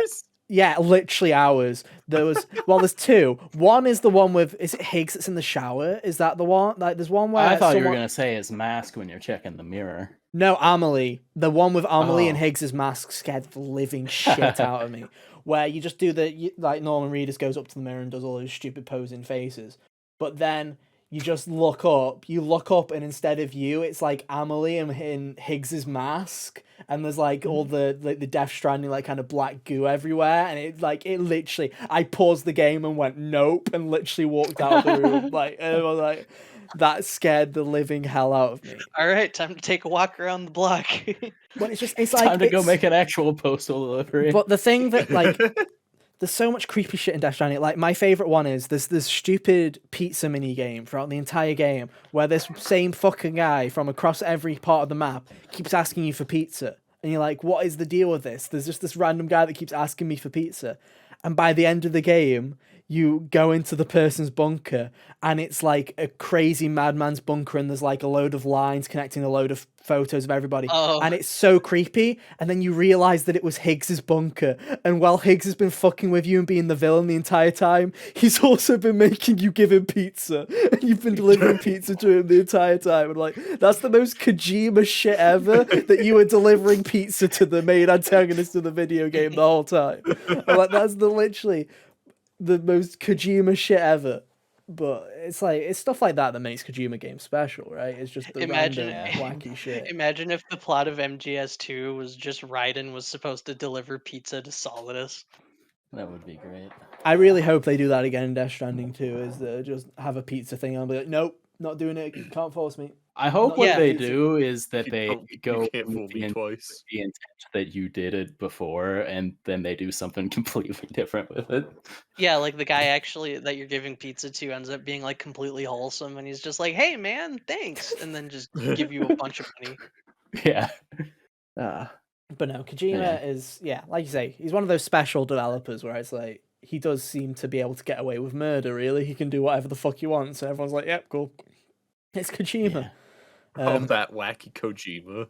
And he has a special like place in the industry, really. He's one of those few people who is like an actual, there are very few icons in the games industry, and I feel like a lot of them, like, people will say shit like Reggie, but I'm like, Reggie's Reggie, right? He's just a fucking meme. He didn't even make the game. He's just a face. Yeah, he just tells us about him. There's very few actual game creators where I'm like, no, they're like kind of auteur, kind of like heads of things. It's like, obviously you've got Miyamoto, and then Kojima's definitely one of them. Sakurai's probably another, but it's like, I miss Iwata. Yeah, obviously Iwata as well. But there's very few kind of people like that. Like, you can say you're Cory Barlog and like that, but you only know Cory Barlog if you're a God of War fan and you know the story of God of War. You can say that, right? And again, most of them are just kind of like you Phil Spencer's. You kind of marketing, you kind of leads heads of these companies that don't make games, but you know them anyway. But in terms of like actual developers and kind of leads, there's very few of them, and Kojima's definitely one of those ones that very much is relevant and always is basically can get away with murder. You can do what the fuck he wants because he's Love him Hideo or hate him, Kojima. you're gonna know his name. Yeah, Yeah. exactly. But no, good pick. Alright. Hunter, good pick. Right, let's do one more round. One more round, because I know Cal had 3, so we've got to give him his third. Dude, we've got to give him his third. So go on, Cal. What's your final pick for this round? My final pick goes to Arc System Works. Oh my god, he Ah. didn't mention Monolith. I'm actually I'm sad. This was just to spite you, Ethan. I was I hate- thinking you know what I I'm about. didn't know that you were gonna pick Insomniac, so I was sitting there going, all right, Arc System, Monolith, Wildcard. Can't The believe funny it. thing is, I do have Monolith on my list, and I added Suda 51. Haha. Damn, And that was on my list. He's Yeah. reading all our thoughts. Yeah, we've talked to death. Like, I'm not bringing up Atlas either. I'm going out of my way to not bring up Yeah. Atlas. We talk about Atlas, we talk about Monolith, we talk about a lot of companies all the time. You know we like those devs, and we like what It's they all do. The only implied, Atlas like- games that I like are Trauma Center. Wow. Oh, they'll bring it back. They'll They'll bring it back someday. Maybe. Those games never sold that well. Nah. Neither did most Atlas games until the last decade, don't worry. Right. But sorry, I You didn't got a mean to point. steal your thunder, Kyle. But no, go on, Cal. Nah, you're fine. I think the thing that I really like about Arxis, I still had Atlas on the brain. Similar names. What's this thing I like? They begin No, with the thing I A. like about Arxis is that their games just have this like big, like they're known for the anime fighter genre, which is just another name for 2D fighters that aren't Mhm. Street Fighter Or Yes. Mortal But- Kombat. or more like still like sprite based Yeah. 2D Oh, fighters. they're the Guilty Gear devs. Okay. Yeah, They are, Guilty yeah. Gear, Dragon Ball Like Guilty Fighters. Gear was the thing they were known for a while. Then during the PS3 era, that's when they kind of started to branch out into more things. That's when Blaze Blue came into existence. Persona 4 Arena happened.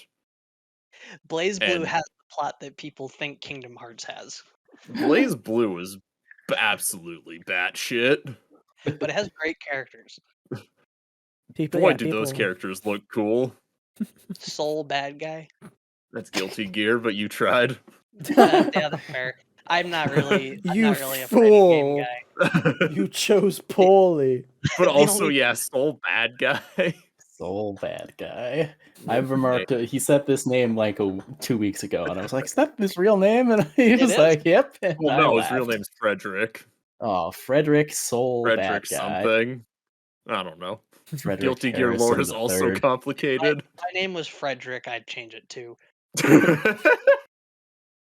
Feels But bad. no, like Pour one out for all my Arxis, friends out they there. just make Arxis just makes really good shit, and the games that they get the license, like the IPs they get the license to, I feel like they always treat the product very well. Like they treated Persona very well. In BB Tag, when they got access to Ruby characters, they were done well, even though there was only 5. Arguably Yeah. better than the show's done them. Arguably I like how better you're like, than the oh, show. although there's only 5, as if it's like, 5. It's That's Team Ruby and Neo. That's your 5. Neo? it just, wouldn't Yeah. say pro. it just makes me laugh because obviously the only I fighting wish. game I've ever really played is a party game called Super Smash Bros. That's not really a fighting game, but it's like 5 characters is a whole fucking that's half of the DLC they added for Smash. So it's like the Yeah. fact that you're like only 5. I'm like, hey, dude, I'd take that, dude. Usually you get like- BB Tag has a huge roster. yeah, I know, It's but in like the 50 some. yeah, but in the Smash world, you get 1 rep per game basically. Unless you're Pokemon. Yeah, it Unless you're took Pokemon. until was it Smash Ultimate for Ridley to be put in? Yeah, Yeah. that was 'Cause- it. Because Remember the other Metroid had 2 reps, Samus and other Samus. And then in Yeah, Ultimate Zero they Suit. added Just like- Samus the Third as an echo. Sakura is Samus just Night like- Mode. how do I? Sakura is Samus just like, how after do I dark. represent Metroid Prime? Let's just make an Echo Fighter of Samus, even though she had a completely even though she had a completely unique moveset as an assist trophy in 4. Hey, dude, Echo Fighters were great. I'm so glad they went out of their way to make a whole new subset and then did nothing with the DLC. And then That did, was like, epic, 4 of dude. them. That was epic, Yeah. bro. I love it. I love how they literally went, let's look at all these franchises. Persona, they could have an Echo. No. Okay. You know, Well, instead of Pyramithra could be Echo Fighters, separate they Echo. just made No. Like, it's Instead of like Echo Fighters, nothing. they made a bunch of different costumes. Hell yeah, they just did a Yeah. bunch of different costumes, and they were just like, oh, you know, Pyramithra it's could be like separate. Olimar No, and let's make a broken character instead. Epic. Thank you, Sakurai. Very cool. Looks down in shame as a Sephiroth main. If you would have told me, dude, like Kyle, I know we talk about us winning in Smash Ultimate, getting that Xenoblade 2 rep, but if you would have also told me that they would be the busted character of the game that will never get patched, then I would have been like, you're tripping shit. You know, I'm like, Pyra and Mithra. yeah, they're Ah. busted. They're busted as shit. And I'm like, yes, let's go. Can't wait for them to be removed in whatever Smash game's next. Let's go. Hell yeah. Because we're Back to going to the go back first down to 12. 20, dude. Back to the lab, dude. Anyway. All right, Kyle, Arc System Arc works. System, they make But- more than 5 DLCs. But only They 5 do. Ruby DLCs. But yeah, like I just really love the style of their games. Like you go back to PS1, PS2 with the older Guilty Gears, like those were as bare bones as you could get with a fighting game. It was just like based off of what Street Fighter and Mortal Kombat were doing. And then you move into the PS3 generation, and then that's when they just really just flipped the switch and said, let's just go ape shit with these characters. Let's make everything as flashy and over the top as possible, and it's gonna look cool as hell, and we're gonna have a banging soundtrack. We're gonna make some fantastic Dragon Ball game. They really do understand like conveying character design and what they're about without actually saying anything too. Because even like the DNF game yeah. that you've had me play the beta for with you, I like all those characters look like a big idea of what they're about. Just I Yeah. have no knowledge of that DNF game outside of that. So Hmm. yeah, Also, the sound, like you said, the soundtracks are really good. Like, Oh yeah. I've never played Guilty Gear or Blaze Blue, but I've listened to the soundtracks a lot, and I think the only other fighting game that I listen to the soundtrack a lot is Tekken, because Tekken always has good music. Oh, Tekken's so good, dude. yeah. But yeah, Arcs is just like they always have super quality games, and it's a hit or miss on like what is more beginner friendly and what's not. Like I wouldn't recommend Guilty Gear to a starting fighting game, like someone who wanted to get into fighting games. Yeah. But like Grand Blue, DNF Duel, even BB Tag, those are all very simple pick up and play games. I say as DNF Duel isn't even out for another month, but cheers It to seemed open like it was betas. going to be. It will be good, I promise. Oh, Yeah. it's so fucking good, dude. It's so pretty. I can't wait. It was a fun time. I've already started writing the review for that just based off the beta. Wow, spoilers. No. Well, getting ahead of it's a good idea. Well, Hey, yeah. there's also a story mode that I haven't seen anything about yet. Story. I guess it's gonna be terrible. How Because is all, story? because all fighting game single player's terrible. It's true. Very true. Usually, yeah. Mortal Kombat 9 was good until they raffle stomped half the cast. Oh, yeah. Do you have another developer? Oh, it's my go. I think so.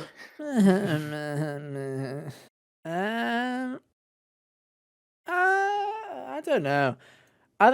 It depends, right? It's like I'm just thinking like of, hey, what's a series I really like? And it's like, for example, I really love both of the Red Dead games, but also one, I think GTA is overrated. And Rockstar is a company And with very Rockstar's, predatory yeah, business yeah, it's not a great company in terms of like They also business left their game practices. design in the PS2 era. Yeah.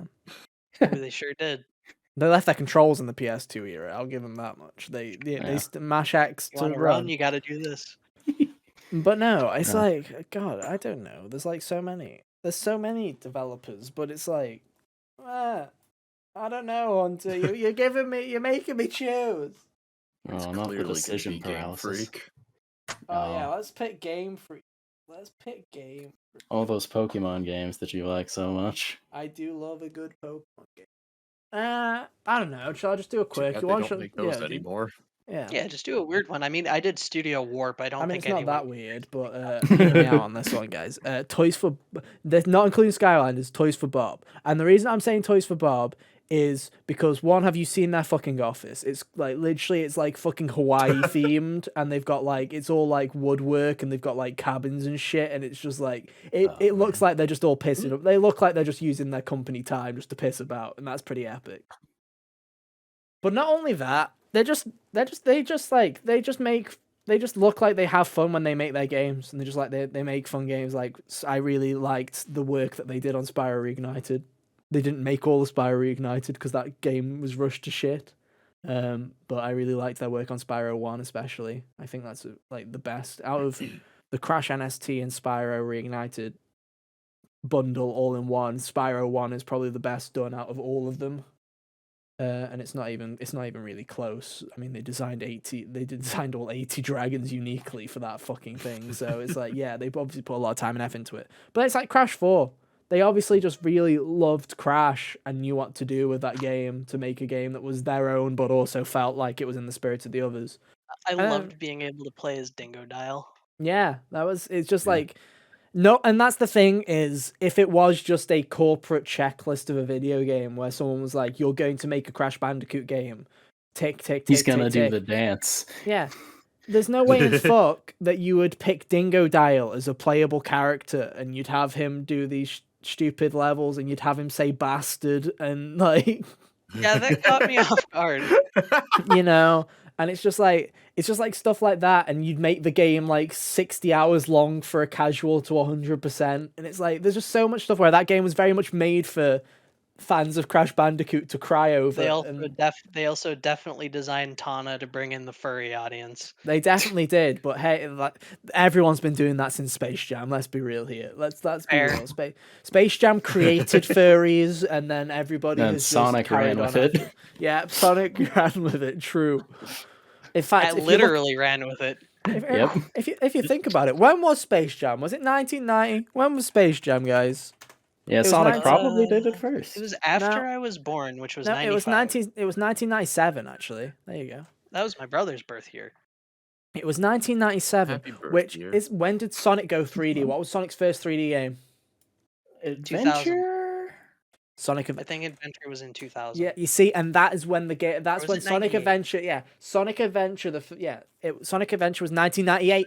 We found a correlation, dude. Literally, Space Jam came out, and as soon as Sonic went 3D, they went the horny route, and the fan base went wild. So think Space about Jam it. walked so Space Sonic Jam could run. wrote so Sonic could run, dude. This Literally. is the timeline, and that's where This we is the are. new conspiracy theory. It's the domino meme. Yeah. we're gonna Ethan's gonna turn his camera and he's just got a massive like conspiracy wall with all the string and everything. So Like, this it's is all how connected. furries happened, guys. Like, but no, but no, they had a blast with it, and then also it's just Toys for Bob. They have such like, again, I wasn't a fan of Skylanders. Again, I think most people don't like, but they had fun making them, and they obviously tried their hardest. They were obviously told by Activision to make a game that would sell figures, but they tried their darndest to make a fun game and at least try. I feel like the Vicarious Visions Skylanders games are the ones that are actually a bit formulaic and trashy in comparison, because they had to do their off years. I didn't realize there were multiple. I thought Skylanders was like one of those service type of things. They did the Call of Duty annual dual developer thing. Oh, okay. Yeah. But then That's even before that, like Toys for Bob, my first Toys for Bob game was not Skylanders, and it was not Spyro Reignited. It wasn't anything. It was a little game, guys. Everybody's played it. You know, it was big everywhere. It was called Madagascar Escape to Africa, dude. And legit, it's one of those stupid fucking license games. But I don't know why. I fucking love that game. I don't know why. It was just fun. It was stupid. They had a diving mini game, dude. They had golf. It was great. Sometimes licensed games just strike gold. I mean, I liked the Monster House game because the Monster House game is literally like baby's first Resident Evil 4. That's But funny. it's actually fun. Yeah. But no, it's like it looks like Toys for Bob is a studio where, again, they don't necessarily make these game of the year like winning games. They don't necessarily make these critical darlings, but just from the kind of atmosphere that they kind of gave off from their studio, from the way that their developers talk about video games, they just sound like they love what they're doing, and they're there because they're passionate about it and they have fun. And it's a shame that they've been sent to the Call of Duty coal mine, and hopefully Phil Spencer will release them from their fucking duty and let them make something they want to make, because the biggest tragedy of the whole Activision Blizzard kind of moving all of these companies around and sticking everyone on Call of Duty is what happened with Vicarious and with Toys for Bob, especially, because they basically just got sent to the Shadow Realm. Oh, Vicarious, especially. Vicarious doesn't exist anymore. They're now Blizzard whatever, Vancouver or something, Blizzard. I don't know. The support studio. Diablo support studio. And then Toys for Bob's on Warzone, so it feels bad. Oof. Yeah, come back. There you go. There's your answer, Hunter. You happy now? You happy? I accept. Thank you. Nate, go on then. What's your last one? Radical Entertainment. Oh, that's the a good people one. they made The Incredible Hulk, Ultimate Destruction, and the Prototype series, which, as someone who, obviously from my previous picks, I like that whole like body horror kind of gross like goopy stuff. I really like Prototype because it was basically, I don't know if you guys have heard of the game Carrion, but it's a lot like that. Oh yeah, I've wanted to play that for a while. I just haven't had the time. It's like a reverse horror game where you are the monster. Nice. And Prototype is a lot like that, where you're like this living viral construct that absorbs people's biomass to heal himself and can make like weapons out of his body. He can absorb people's memories. He can completely mimic their form. It's such a fun game, and it's literally just like, you could do the missions, or if you just want to screw around and kill people, you can do that too. The classic sandbox. Yeah. I mean, literally, sometimes I'll just boot up my completed save file and I'll go destroy infected hives and military bases because I'm bored. Yeah, that'll happen. We also I remember seeing like the box art for one of those games and being like, "Oh, it looks like Krauser from Resident Evil 4 got like his own game."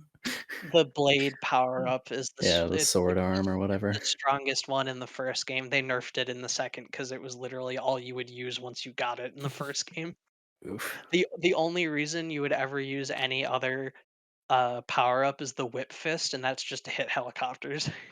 No. But why would you use it to hit helicopters when you can do the charging kick where you literally karate kick a helicopter in half? That sounds like a great time. Of course, we can't forget Radical also made internet's favorite video game since its Hit and Run.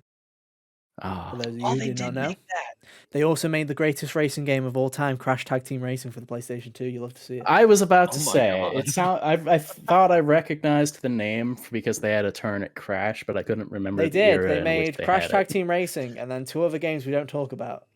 Oh, so it's a shame they only made Crash Tag Team Racing. But they went out on a high. Yeah, they did. Really love the cheeks. Never forget.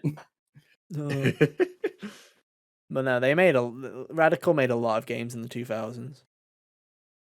If you grew up in the 2000s, chances are you probably played a Radical game at some point.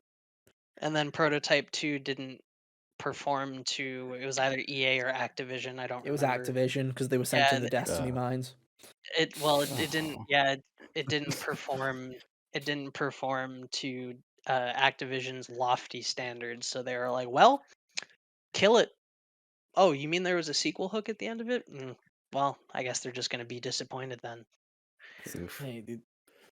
That's the classic. It's the Square Enix mantra, that one. They did not exceed. It did not perform. It's one of those things where I've seen like bits here and there, and it's like, all right, someday, but also I gotta pick and choose when I go back to things. Main character has a gravelly voice. He has a troubled past. He wears red and black. He has creepy powers. Yeah, this does sound like It's it's up my This very is alley. just a hunter character. His name is Alex Mercer, which he's apparently named after MRSA, like the disease. Oh, that makes sense. Yeah, Hmm. little weird skin stuff. Yeah. Ah, There's one part where like one of the characters like he knows his power is like absorbing people's memories, so he's like, "You're not getting mine." Can you do it to like the? Oh, I guess the brain would be destroyed, so it won't Yeah. matter. He survives a nuke going off by like the nuke explodes behind him and his biomass like splatters onto the shore and he just starts absorbing crows to heal himself. Oh, that's cool. Yeah. And he just yeah, that's a reconstructs hunter ass his mind video that way. game right there. Because they start Ethan's like, yes, this is disturbing me to uncomfortable degrees. The I just hunter hear was that and like, I'm like, yeah, that sounds like hunter shit, you know, like we've done this for 114 episodes. I've got a good feeling of when I'm But I like, mean, oh, my hunter senses are tingling. It's hunter shit. the Hulk game they made is it plays a lot like the it's I guess the prototype to prototype. It plays a lot like uh-huh. those two games, but it's a licensed game that doesn't suck, Nah, which is rare. yeah. Um, it has really cool boss fights. There's a couple of escort missions that suck, but we don't talk about that. Mm, yeah. Um, you know, like the thing that he did in the movie where he ripped the car in half and turned it into boxing gloves, that came from that game. Oh, really? That's cool. Yep. Uh, it's the game has something called weaponization where you can pick up like certain vehicles or objects and turn them into weapons. Like you can grab like a burger shop like metal burger sign and turn it like he'll squish it down into like a bowling ball and you'll throw it at things. Oh, that's Or you can cool. hammer or you can take a tank and hammer throw it at something else. Yeah, good stuff. Nice. It's just a game that's fun to mess around in, and they were really good at making games where you can just like do whatever you wanted pretty much. For sure. Yeah. All right. So Yeah. yeah, that's my last pick. Fair enough. Good pick. Go on then, Hunter. Send us home. Take Where us are we home. going? Yeah, take us home. That's the same. Yeah. All right. Ethan So Ethan I'm fucks up gonna another saying, guys. Take a shot every time. I'm gonna forego the obligatory Supergiant mention because people know how much I enjoy them. If me and Kyle can get away So- without saying Monolith and Atlas, you're damn fucking right you're not mentioning Supergiant. You know, if you just ignore Go the watch my shelf behind transistor. him. Yeah, You already go mentioned- watch my transistor video. You already mentioned Kojima, so we got one of the big ones out of the way. Actually, yeah, Hunter's a cheat Yeah, so anyway. He's faking a fraud. I'm gonna go with wait, what did you say? I just I called you missed your faking a last sentence fraud. there, 'Cause, Ethan. yeah, you're just lagging out. Oh, Don't worry yeah. about it.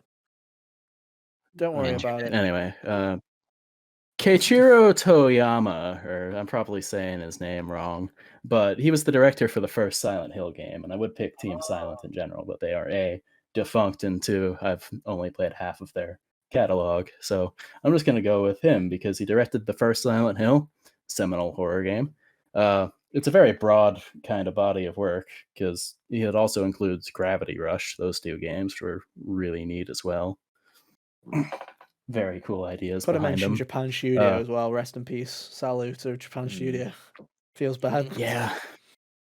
Yeah. 07's Japan Studio. But he made Siren after Silent Hill, which was another kind of cool horror game. And I'm super interested in this Slitterhead game that is coming out in the future. But it's one of those things where each of these are distinct in a manner that I feel like I can see the kind of blue or the fingerprints of the dude on the project in a way that, you know, a lot of modern games don't have that kind of sensibility anymore. They all feel very samey. It's like you can tell that he made it. Yeah, or was at least involved in some capacity. Yeah. Yeah. Yeah. All right. Is that it? I guess, unless you want me to get more into details of No, Silent Hill, or you played Gravity Rush. I'm just like you were just like that was very succinct. I was like, oh, I've I'm heard a so lot used to us about going. Gravity I'm Rush, so used but to I've us going never on like played it. 12 different tangents, dude. That I was like, whoa, okay, is that Yeah. all, dude? Do you want me to talk about Gravity Rush or something, dude? Those games are cool. I mean, yeah, Gravity Rush was a neat idea for sure. I kind of wish I played the first one on the TV, because the Vita, Yeah, definitely holding play it to my face like that wasn't holding play it to my remastered. face like that, I think messed with me a little bit every now and then, in a way No, that I feel those like games needs to be definitely made backed me. up. Those games definitely made me feel motion sick even on a TV. And I'm someone that does not get motion. Like I don't feel queasy on video games at all. Gravity Rush did have me, especially for the first couple of hours, going like kind of like making those kind of like noises, and I'm like trying to readjust. But they are very Yeah. cool platformers. Underrated. They Ooh, should yeah, it's a definitely very go check cool them out if idea. you I haven't. wish more. I feel like there's probably 2D games that have done like gravity gimmicks Oh well, more like there's often, loads, but probably, like yeah. Mega Man 5. yeah. Mm. Yeah, but like 3D platformers, I feel like don't have the same kind of implementation, especially not in such a cool way with the kind of shifting that you can do in those No, games. like the closest thing I can think of is Super Mario Galaxy, and that was more of Yeah, like a, hey, same. look what we can do. Yeah. Yeah, definitely. But no, very cool. I don't know. Like I say, I've run out of tangents, to be honest. It's like 4 a.m. I'm tired. Yeah. Yeah. It's we're Forgive getting me. there. Forgive me. I said, hey, this might be a shorter one, and then here we are again, another hour and 45 Here we are minutes. again. Almost an hour 2 and hours. Do you remember when 45. we used to do an hour podcast, and now we like, if it's We an had hour and a some that half, hit we're like, yo, guys, we're 55 getting minutes. short. We're running short now. Yeah. Yeah. Well, I I mean, think if it's you're just having because you're fun letting us talking, go on tangents now. I do. The Yeah. tangents are, yeah. Well, You were very like strict about that in season 1. Like, no, we gotta stay focused, guys. Now you're just like, whatever. tangents are content. Who gives They a sure toss, dude? are. Yeah. Who cares about consistency on a podcast? I just want to have a conversation. Yeah. I just want to have a Exactly. chat. And if you're having fun, that means more content. Exactly. Content. Like at this point, every week is just chilling with the boys. It genuinely is. It's For like sure. it's just an excuse for We us to haven't hang been out. getting news. We don't have games to talk about. Right, let's just be real. News episodes suck unless it's like a games conference that's happened, guys. Let's be real here. Did anybody really Half the enjoy time, the us games talking conferences suck, man. Yeah, but it's fun to E3 shit dead, on them. so- Yeah, But it's fun to shit talk on about them at least, but the experience getting there is Is anyone missing that? Like, has anyone looked at season 3 and gone, "Oh, I really hate it. What I really hate that they haven't done it is Bungie's acquisition bad for the games industry episode. I'm really sad that they didn't do it." I'm really Like, sad that no they're not one. talking about EA wanting to sell. Yeah. Yeah. Are you sure they don't want to talk about Project L again? Like, come on. But no, it's all good. And thank you guys for supporting the new kind of season, I guess, as a whole, because we've seen it's got a lot more consistent recently, which is nice. We had our graphs very much used to look like a fucking like up and down and up and down, and people would very much just tune in for the sake of tuning in. Whereas now a lot of you guys just like hanging out and listening to us every week, and that's kind of cool. Yeah. So thank you for all the support, and I guess thank you, Nate, for coming on again. Like I say, it was a while. Hopefully, it won't be as long a wait this time.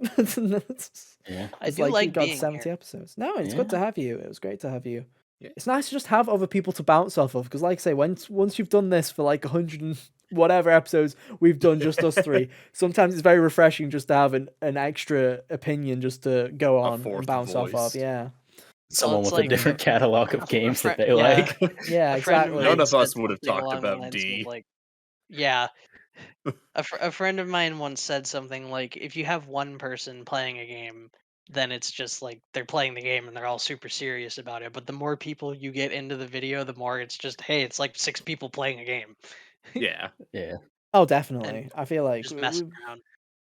Oh yeah, definitely. And we've seen it before, and it's like with games we're covering now. I think me and Hunter have mentioned it as well before, where we're like, if it is a big game, we should probably both try and play it and not do the one kind of like we're trying to do this run around. Like, God help us for AI the Somnium Files because of the European delay, the European ban.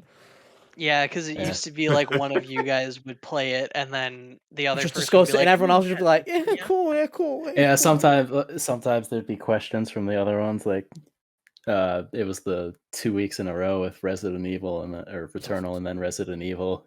It was like, so what's going on? Season And I'd 1 be was like, a well, rough era, dude. I rough wish I had era. a PS5 so I could play Returnal.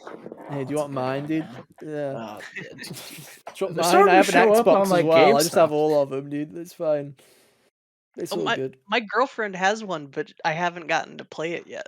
I really Oof. want to just go over to her house and play Demon Souls, and she's just like, "But I want to hang out with you," and I'm like, "Well, I Well, understand give that me your 'cause we PS5 then. because we only Hippity hoppity.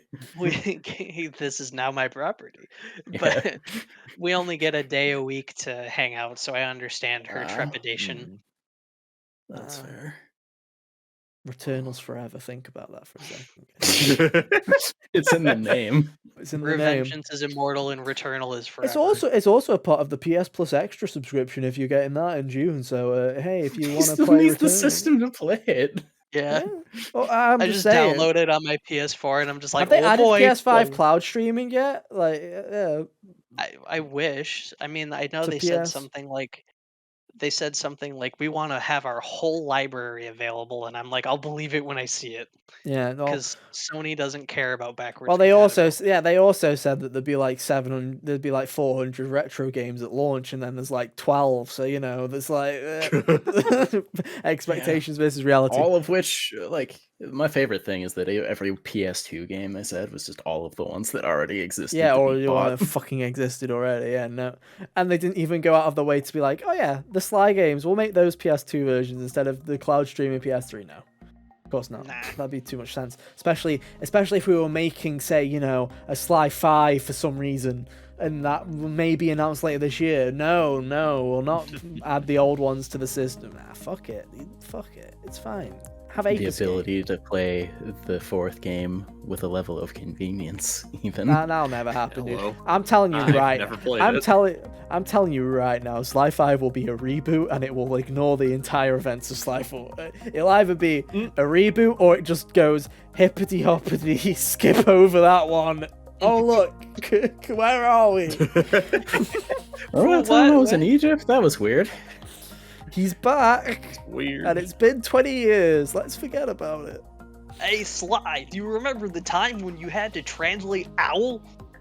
Me Yeah, neither. It's not actually a bad impression, to be honest. I couldn't do that. Was the it? Owlick dialogue. Owlick. I Owlick, yeah. can do Bentley and I can do Christopher Walken, and that's about it. Okay. This Bruce broader Wayne. range. Why stuff like Batman? Bruce Wayne, why are you dressed up like Batman? I don't understand. Yeah. Anyway, that's enough anyway, of me showboating. As always, our links are on stream right now. If you want to go and follow us, you can do, and all that jazz. Yeah, that's all I've got to say on that, really. And as I wait Heck for them to yeah. go away, I guess I can also do the shill sellout stuff for anyone else. If you don't want to look at our stupid faces and all that jazz, go and follow us on Twitter at HotGamersOnly, or subscribe to the YouTube channel at youtube.com/HotGamersOnly. And hey, if you don't want to look at our stupid faces, that's cool too. You can head to the link tree in the description or search for Hot Gamers Only on your favorite podcast service like Spotify or Apple Podcasts. You giggling little boy. Yeah, you said the stupid You faces did the line stupid like 3 faces line times. twice. And So Hunter so I did just the kept hand doing thing the stupid twice. face up motion. Yeah, because I realize that what I usually say is if you don't want to follow us, if you don't want to keep up with our personal lives, that's cool too. That's what I usually did. But I said stupid faces early, so you got it twice. You got stupid faces twice, and now that I've said stupid faces this many times. Yeah, and I thought you weren't gonna do the spiel, so I just did it once beforehand anyway. Well, no, because once I get into this, And then Hunter saw me do it, and I don't think I was conscious of him doing it, so he started laughing. once I start the Kyle spiel, has I a can't giggle stop. about it every time.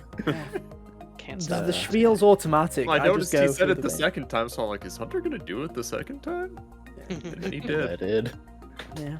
Oh well. Good job, Well. Pavlov. Good job, everybody. Good job. It was a social experiment, guys. It was a social experiment, and you all passed. Murphy and I are best friends. There you go. Well, anyway, with that has been our show. Thank you ever so much for listening / watching. And yeah, we'll be back same time, same place for more. But until then, have an awesome week. And yeah, we'll see you next time. Bye. See ya. Bye. Toodaloo.